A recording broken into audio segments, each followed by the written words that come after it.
The way you set your kit up is probably one of the most important aspects of your playing. And it's something that, to be fair, I didn't really latch onto until like way later. You know what I mean? Like when I first started playing, I was more concerned with, my technique and adding cool pieces onto my drums and all kinds of stuff. So I was ignoring the importance of a good setup for a long time. But when I finally got onto it, that was it from there. I started paying way more attention to how I set up my drums. And in the long run, I think it's done nothing but good. You know what I mean? Like I've never had any kind of serious injuries or anything like that. Never really developed any bad habits that I had to unlearn down the line. So this video, man, it's not necessarily meant to say that there's a right way and a wrong way to set up your kit. You know what I mean? You can do whatever you want, they're your drums. But as an instructor, I kind of feel obligated to at least present the idea that there are smarter ways to set up your kit for a few reasons, and that's what we're going to go over today. Now, when we first start out playing, like, in the first 2 to 5 years, I guess, our approach to drum kits and setups and stuff is basically just like you sit around it, you adjust a couple of things, and then you adapt to your kit setup. Whereas the complete opposite is true. Your kit should be set up so that it fits you, much like a nice pair of jeans or a well-tailored jacket. I mean, when you think about it, every piece on here can be adjusted to the millimeter. And I think we really need to take advantage of that because we're able to get super picky and really precise with our setup so that there's really not much of an excuse to have an uncomfortable setup. Now, there's a couple of reasons why having a smarter setup is important. The first one is that it's directly going to affect your flow. Depending on how your kit is set up, it's either going to impede your flow or it's going to improve it. It's going to make everything nice and comfortable for you to get around the drums. A second reason why a smart setup is important is because bad setups just promote bad technique. So if your drums are set up in such a way that you have to approach them at sort of unnatural angles and stuff like that, you can't really take advantage of proper technique because you have to sort of readjust it to sort of reach what you're trying to hit.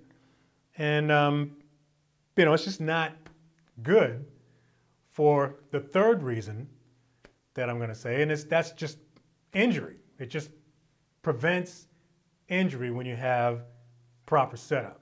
So let me just show you how you can set your drums up regardless of how tall you are, how short you are. It could be 4'1", 6'8", doesn't make any difference.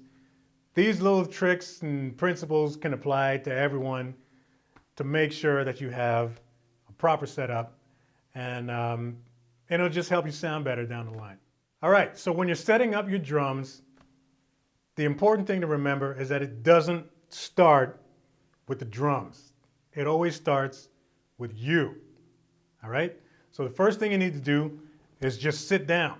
Sit down on your drum throne and make sure that this height is correct before you do anything else.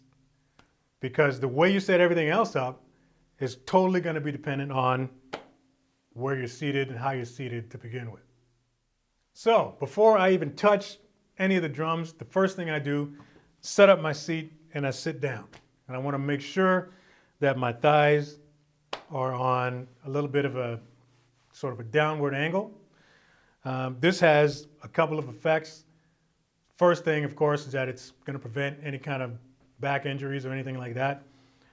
And you're also able to manipulate the pedals better when you're sitting a little bit higher. From there, now I can set up my snare drum. Rule of thumb, basically, for snare drum, regardless of how tall or how short you are, the top rim of the snare should line up somewhere around your navel area. That's at least a good place to start. If you feel like angling the snare away from you or towards you or whatever, you can do that.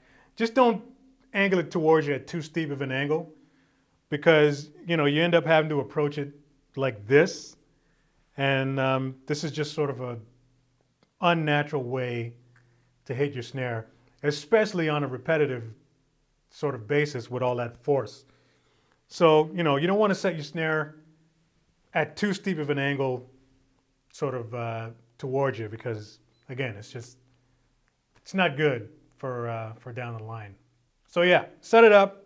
Top of the rim should be somewhere around there.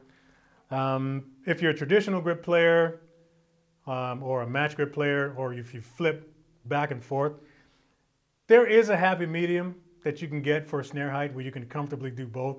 I've managed to find it, and it works for me. Check out this video right here where I talk about snare height in detail if you need pointers on how to set your snare up. So now that I got my seat set up, I got my snare set up, then I can start throwing all the other pieces on to the drums. The next thing that I normally throw down is the kick, and then I'll put the pedal on it, make sure that's nice and comfortable. And then I'll set up my hi-hat stand. And then what I'm trying to do is just make sure that the pedals are lined up. You don't want to get into this kind of thing where, your hi-hat pedal's way back here kind of thing, you know what I mean? Because that's just weird. You're going to be at a twisted angle just to sort of get it to work. And if you're working your hi-hat pedal with your left foot, you're going to be doing all kinds of rocking and stuff like that because your feet just aren't even. So once you get your kick pedal set up on your bass drum, then just set up your hi-hat pedal so that it's fairly lined up with your kick pedal. Now, one question that I get pretty often is, how high do you set up your hi-hats in relation to your snare drum? Like, how big of a gap is there between these two pieces? I don't really have a rule of thumb for that kind of thing. I know for me, personally, all I'm trying to do is to make sure that I can approach the hats, because I do a lot of tap dancing, you know what I mean, on top of my hats and stuff. But I want to do it in such a way that I really don't have to move from this spot. So I just kind of set up my hi-hats in such a way that I can get at them from here, elbows are still tucked in, and I can go, from here to here, whether I'm traditional or matched. I just want to make sure that it's at a good height where I can get on top of the hats with the tip of the stick without having to do this, you know what I mean? Or flare my arms out or anything like that. So it's at a comfortable height where I can just get at them easily from where I'm at. I also want to make sure that they're set up in such a way that I can play cross-handed without sticks touching or anything like that. Now, from this point, as far as setting everything else up on the kit, cymbals, toms, whatever else, this all is going to be dependent on my own posture. So everything's going to be set up in such a way that I can get at them super easily with zero effort. So everything is just within reach. It's nice and compact and sort of tucked in. And I can hit whatever I want to hit from home base, which is right here. My toms are set up, not too high, not too low, on a little bit of an angle towards me. My floor tom, I try to make sure that my floor tom is the same height as my snare drum, so that it's easy for me to, get back and forth when I need to. I do a lot of just simple wrist rotation, so I want to make sure that these two drums are at the same height. If you're using two floor toms and you have, 14 and a 16 or whatever, good rule of thumb to set up the distance of your floor toms, because you don't want them tucked in too tight, because when you go to hit them, you got to be twisting a little bit too far. You know what I mean? So, good rule of thumb is this. Before you set your floor toms up, just take your sticks and just very naturally throw them out there like this. All right? Where your tips of the sticks land, that's where you want the middle of that drum to hit. You might take a look at your kit afterwards and think that, wow, man, my 16 seems like a mile away from me. But trust me, when you go to play it, it's going to be right there when you need it. And without any kind of effort, you know, that stick is going to hit the middle of that drum, so you can still get a nice full sound out of it without having to twist or reach or do anything weird. And as far as my cymbals, my highest cymbal is no higher than about shoulder height. So I don't have to reach like this to hit anything. Shoulder height is cool for me. Everything is right there. And I can play this kit set up this way for 2 hours, zero fatigue, maximum efficiency, you know what I mean? And it just ends up making me sound better in the long run. So again, man, this video was not meant to point the finger at you and say, your setup is wrong, you need to change it now. But, you know, after watching this video, maybe you'll go downstairs, take a look at your setup and say, you know, maybe I should lower this or bring this in or, you know, do whatever. Maybe it gave you a little bit of pointers on how you can improve your setup so that it'll help you to sound better in the long run. Thanks for watching this video. Consider supporting me on Patreon.